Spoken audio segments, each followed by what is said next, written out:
ತೆಗೆದು ಬಚ್ಚಿಟ್ಕೋ, ಇಲ್ಲ ತೆಗೆದು ಕಾಲು ತೊಳೆದುಕೋ. ಬೇಡ ವಿಮಾನ, ನೀವು ಮಾಡುತ್ತೀವಿ ನಾನು.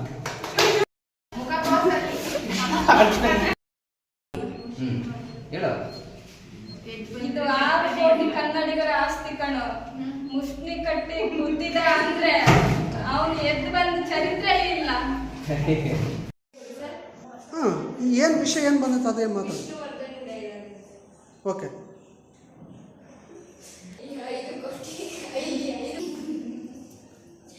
ಈ 5 ಬೆರಳು 5 ಕೋಟಿ ಕನ್ನಡಿಗರ ಆಸ್ತಿ ಮುಷ್ಟಿ ಮಾಡಿ ಹೊಡೆದ್ರೆ ಎದ್ದು ಬಂದ ಚರಿತ್ರೆ. ರತ್ನಮ್ಮ ವಿಷಯ ಇಲ್ಲ ಸರ್, ಅಷ್ಟೇ. ಮನೆ ಆಗುತ್ತೆ, ಅವರು ಈ ತರ ಕಸ ಎಲ್ಲ ಬಿಡಿಸ್ತಾರೆ ಸರ್. ಮತ್ತೆ ಇದು ವಾಶ್ರೂಮ್ ಎಲ್ಲರೂ ಹೆಣ್ಮಕ್ಳಲ್ಲಿ ಇರೋದು ಸ್ವಲ್ಪ ತಿಳ್ಕೊಳ್ಳಿ. ವಾಶ್ರೂಮ್ ಎಷ್ಟು ನೀಟಾಗಿ ಇಟ್ಕೊಳ್ಬೇಕು. ನಿಮ್ಮ ಮನೆಗೂ ಇದೇ ತರ ಇಟ್ಕೊಂತೀರಾ, ಮನೆಗೂ ಇದೇ ತರ ಇಟ್ಕೊಂತೀರಾ ನೀವು. ನಮ್ಮ ಮನೆ ಎಷ್ಟು ಅಷ್ಟೇ ವಾಶ್ರೂಮ್ಗಳು. ನಮಗೆ ನಮ್ಮ ಸ್ವಚ್ಛತೆನೇ ನಾವೇ ಕಾಪಾಡ್ಕೊಳ್ಬೇಕು. ಹೆಣ್ಮಕ್ಳಾಗಿ ಎಲ್ಲರೂ ತಿಳ್ಕೊಳ್ಳಿ.